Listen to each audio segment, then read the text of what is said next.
And we're live.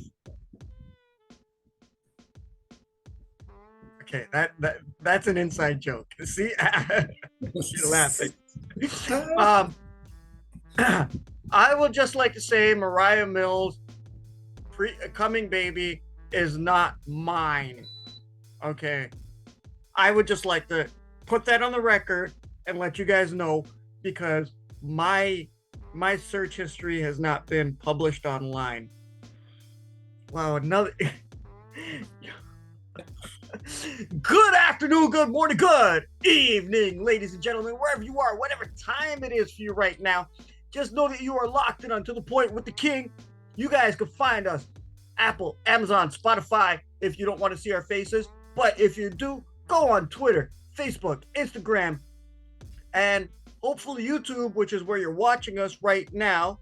And if you enjoy it, hook a brother up and click subscribe and click that bell just so you can receive the content, be notified when we put some stuff out there for ya that ya might like.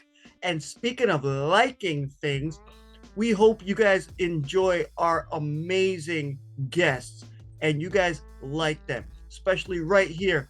I'm sitting right here with the freak, the Raptors Freak, Alexios. How you doing today, my brother?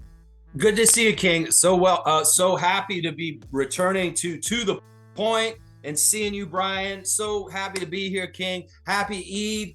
So happy to be here with you, my friend. How are you doing today, man? I'm doing good, man. I'm happy that you're here. Honestly, like, are we just gonna stroke each other? Let's say happy. No. It's not happening. Are you alluding to our first round pick this year? I don't know what you're talking about here. All right, anyway.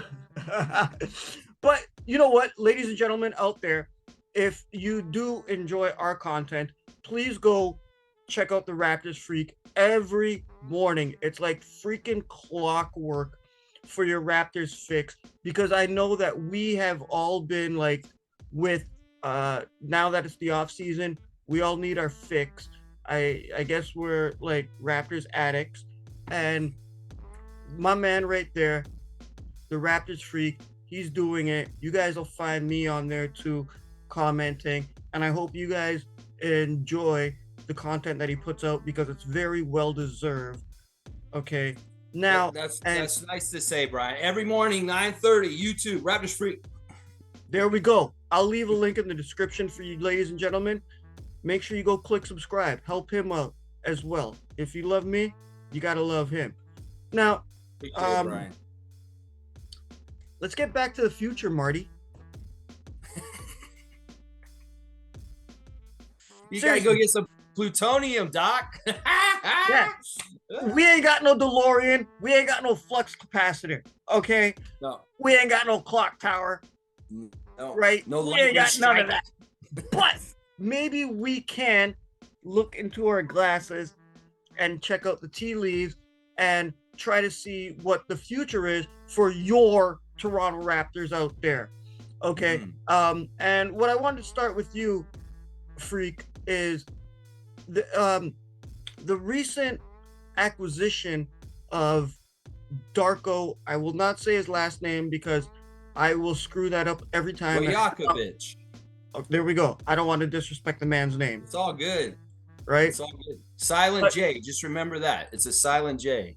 That's all it is. Well, now that he's the head coach of the Toronto Raptors, and the Raptors have pretty much disassembled their coaching staff and added certain players like who's that guy they got? The other Serbian gentleman, what's his name? Oh, the assistant coach, Ivo Simonovic. Yes. And then they got what's his name from Washington? Tell me. Pat Healy. Yes. And then they got my guy that I grew up with, Jama Mahalela. Yeah. That name I will never mess up. But with the coaching staff, what do you see the coaching staff providing for the Toronto Raptors for the future to get over that hump? Because let's face it, this has been a disappointing season. What are your thoughts on this coaching staff, starting with Darko Well, and then going down the line, my friend. Well, last season we just needed we lost the team lost the connection with the coach, obviously, by the end of the year. That was very evident. So it really was that Masai had to fire Nick because there was no other alternative. He was back was against the wall. So he took a while and got this coach. And well, a lot of people in the media and a lot of places are really not sure what's going to happen with the Raptors next. They think either we're going to go and miss the playoffs completely right now, or could be actually competing this year. So we don't know what could happen. So why not get a coach that can coach us in either scenario in a very good way? And that was Darko. Darko checks both those boxes depending on which direction we go in. So I think that the thing with Darko is that the biggest contrast with him and Nick is that he's a more humanistic kind of person who connects with people and really gets to know them in some ways. I'm not saying that Nick didn't get to know the players, but in some ways, Darko goes to a whole other level of connection. You can tell by the way the Memphis players said goodbye to him when he left that organization, that he made strong connections with people like Desmond Bane. And he's already initiated making strong connections with the Raptors players by flying to where Pascal is and having dinner with him personally, by working out Grady Dick before the draft even happened. He worked out Grady Dick in a personal workout, just one individual player. Most head coaches are above personal workouts with just one player. They're like, I want all of them out there if it's going to be my time. No, that's the difference with Darko. Darko will put the time in individually with the guys. What did he do last week? He showed up at Scotty's camp in Mississauga and made an appearance for there. So he's showing up for the guys right now, and he's establishing the trust and the love. That's just the pure word of it. He loves the players. He wants to show he loves them, and he wants the unity. That's the coach I want coaching the Raptors right there. So opposed to I like what you said there, because you did hit a couple points which were pretty good. It's the antagonist of being narcissistic like Nick Nurse was, right? Having his own. I saw this on your show where you see this, right? About having your own logo, and appearing on Murdoch Mysteries. Yeah, right? I've been and I've been a proponent of that, because I think, why in the bloody blue hell are you spending your time to do these extracurricular activities while your team is suffering? If you want to take time as a coach, which I have been, if you want your players to succeed and you want to help the team win, you are going to spend that time with them, right? I totally get what you're saying on that one. That's really good. And I do see like what you just said about Darko. Sorry, go on. Go. But to be fair for Nick, seriously, when he started, he was the stuff that I just described, like with Darko. I think it's really a classic case of like he had amazing success in the first year as a coach of the Raptors, that he became a celebrity to a degree, especially up here in Canada. And some people just don't deal with it, like, in some ways. And sometimes coaches don't really have to be programmed like the players to deal with celebrity because they're coaches. And sometimes they just don't become that kind of status. And I think that in some ways, it's not that Nick got a big head or anything. I think that it's just that his lifestyle changed because of the amping up of his persona in the public eye. And that became part of the whole factor with maybe having blind spots with how to run the Raptors last season. So yeah, he did kind of drop the ball, right? With some of the players. And as we're talking about the future, we're talking about maybe he did not fit in with the positionless 6'9", right? The vision 6'9", and then also not developing the younger players off the bench, right? And just running the starters to the ground. So coming from the future, now that the Toronto Raptors have man. Well, that may be a Freudian slip, seriously, because I've heard little rumblings about somebody trying to reunite Mr. Leonard into the Great White North somehow, some way from the Clippers. But Well, anyway, what were you gonna say? Sorry. the Raps got some dick the other night. Oh yeah. Right now with Grady Dick, and all jokes aside, now with Dick in here. Sorry, I can't help myself with this one. But now that he's a part of the Toronto Raptors, he's a formidable player in the collegiate level, and he can provide the shooting and certain things here and there that the Raptors need to get done on the court that they were not able to do last season, right? Yeah. What are your thoughts on Grady Dick now? Are you gonna say this fit with the team? Is that what you want to say? I don't know if I jumped on your punchline, kid. No, you didn't. You just gave me a punchline. How does he fit in a Raptor? They write themselves. It's just too easy. I'm telling you, right? It's so low hanging fruit. Come on, guys. Dick is easy. Dick is easy. Listen. This is one of the things Grady said when he got drafted. This is a dream situation for him. He feels like it's a jackpot. He feels like this situation is perfect for him because he understands what the Raptors need from what we had last season. So he knows he's going to be very valuable, and he's honestly going to be used. So I don't know what degree we can expect Grady Dick to play for the Raptors this season. I hope he plays heavy in 905. And if he gets like spot duty here and there, and he's a semi-rotational player for the whole season, I think that's realistic. People that think he's going to just jump in to the starting lineup or maybe get like 20 minutes a night right off the bat, temper your expectations, please. I want to put out an early warning to Raptors Nation to not be getting on the shoulders of this young man from Kansas early and thinking that he needs to be doing this, and he needs to be doing that, and he needs to be doing this. These kids are great players. They're going to get better and better. Young Scott Wayne Barnes and Grady Dick. Y'all need to just let them get better at their own pace and their own schedule. That's all I have to say about them. You know what? I said on the last episode, and we did kind of cover it, but I wanted to ask you because I've seen this on your show, and I wanted to ask you a question. Like, now that Grady Dick is in the fold, oh my gosh, come on, man! I can't help it. This is great. This is great. All right. That was good. That was natural. All right. Now that he's okay. I didn't even come up with that. That just came. I think they're naturally going to be. It came out. Oh my God! These jokes. Yeah. All right. Okay. But you definitely have to mark the 18 box for this stream or this chat. Quite possibly. This is for 18 and up, you know. But no, on a serious note, it's like when you look at we just talked about Nick Nurse not developing the younger players. Yeah. And now that there's a whole new coaching staff that are there, and they're all developmental guys. I'll tell you for a fact, I know Jama has developed young players, which I think is awesome. I know that literally. And now that the Toronto has a lot of young players, which is where Masai and Bobby had been going after the departure of Kawhi, right? Okay.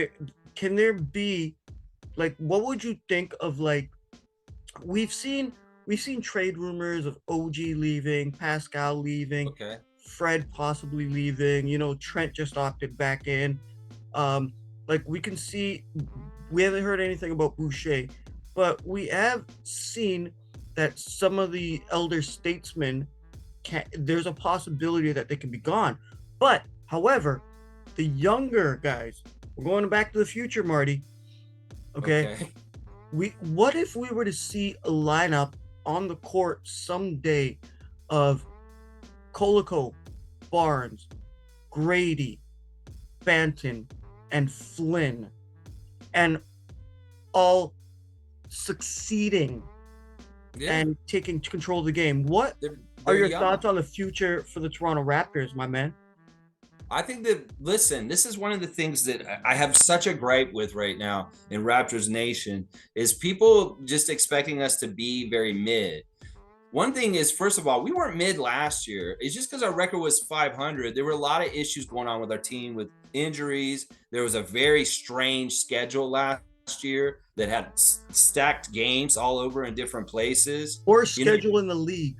Yeah, and then we had a big acquisition, a center that we had lacked before that was added in and figured into this, and we still managed to win 41 of our 82 games. I think that the people don't realize that there were things that were hindering us last year, and that with the new parity of the NBA, we're actually a lot closer to competing for the Larry O'Brien than people want to really think about. And this is part of the reason why, first of all, people need to stop talking about getting rid of the team or taking the team core away. I know, right? Chill. People don't realize that we're building something here, and it takes time.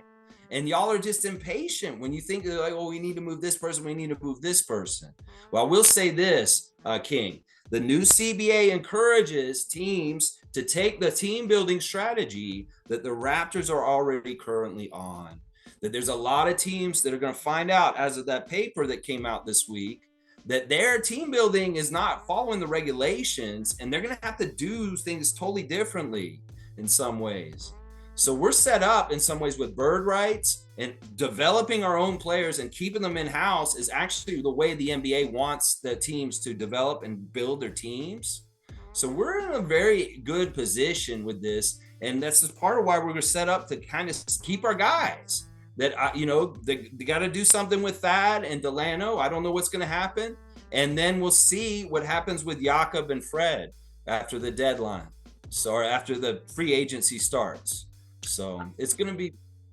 Go ahead. Speaking of the future, you just said it right there. I think Benton is staying. Thad, I hope so. Goodbye. Yeah, it doesn't make total sense to eat that $8 million. That's for sure. Jakob, yeah, he's definitely staying. I have heard some rumblings. I cannot say where I heard it from, but Freddie is staying. Yeah, I would believe that. All signs are pointing to it in a lot of ways. I know that yes. Mark Stein's saying that Houston's got this number for him, and he'd be crazy not to verbally agree to it on Friday. In some ways, that is forcing our hand. We got to pay him as much as Houston's willing to pay him. But Fred doesn't necessarily have to go anywhere near Houston and sign that Fred's if he's not interested in that situation. And that's what a lot of people have to realize. He may not be interested in going to Houston just because of the situation with the roster and where they're at. I said this earlier today on my stream that, we got to remember Fred was mature at the age of 8. He was watching cartoons in his pajamas, and he already had a very mature mindset as a young child. You think he wants to deal with a bunch of early 20-year-old guys that aren't even as mature as he was when he was watching cartoons at home? That's something you got to think about in this whole factor with the whole situation with Houston specifically and Fred VanVleet, is that Fred in some ways is an old head, and he likes to be around smart old heads. That's where he thrives, just like on the championship team with Gasol and Ibaka and Leonard. You think he wants to go down there and play kindergarten cop with Houston's group down there with the Doka? No, I don't think so. So we'll see if we're right or not, King. I would say who is your daddy and what does he do? It's not a tumor. I told you it's not a tumor. But yeah, what's he gonna do? It's I think he would take a $10 million pay cut to stay with the Raptors for $30 million a year, just to not be inconvenienced, to move his young family down to Houston. We'll see. The pattern has been he opts out and he comes right back and gets a good deal with the Raptors. That's a great statement, because I actually do know of his real estate agent, and his house is not for sale. Yeah. Right? Yeah. So evidence points towards that. He's got a newborn child that's within under 6 months old. It's right around 6 months old, yeah. Right? Yeah. So it's an inconvenience, and So Freak, before we get out of here, man. Sure. Right? We got a couple minutes, but I wanted to ask you, with the Raptors roster currently, what do you see them doing in the future? Because let's go through the roster right here, okay, my man? We got Jakob Poeltl, we got Koloko as the bigs, we got Pascal, there's Okay. OG, there's Boucher coming off the bench, there's Precious. Freddie, there's Gary Trent, and my man Scotty Barnes, right? The number 4, right? Yeah. You got Malachi, you got Delano, you got now you got some Dick, right? And now and who else is there? Like, this team does look actually pretty good. Yeah. Now, based on the future, do you think Masai and Bobby are looking towards the future and poising the younger players to actually get to the next level, or keeping this the way it is and the hierarchy of the older guys and coming down to the younger players? I think this ties right back into what you were talking about at the beginning about the difference between Darko and Nick. I think that what's going to happen is, Nick Nurse didn't really trust most of the team, and he really relied heavily on the starters way too much.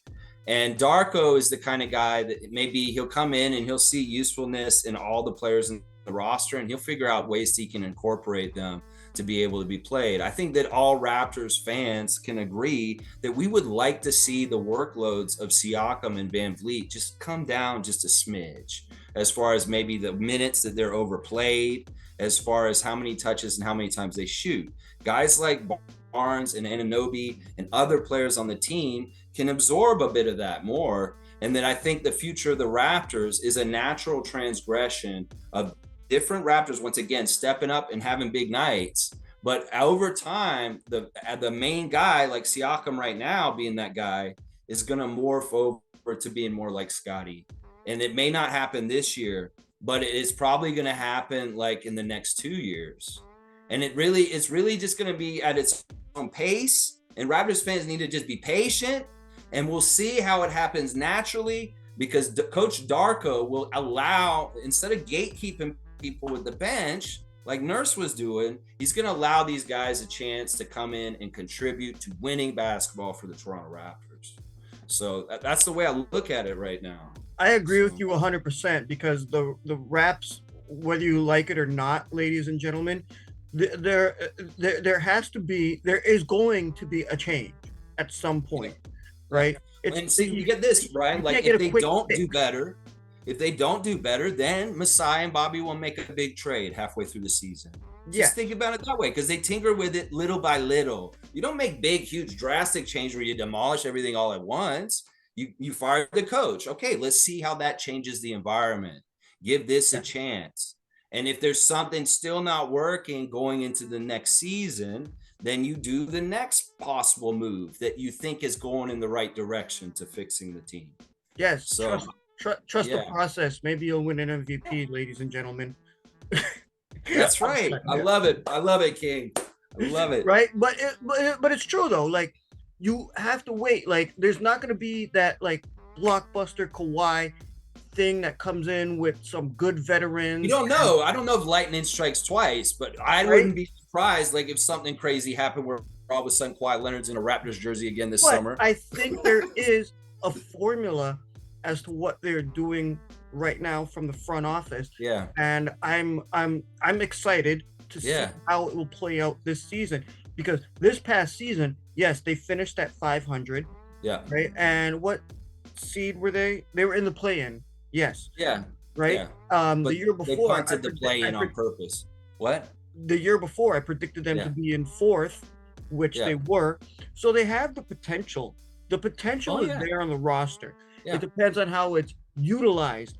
Yeah. And I think to sum it up before we get out of here, my man, I think it's honestly with the changing in the coaching staff, right?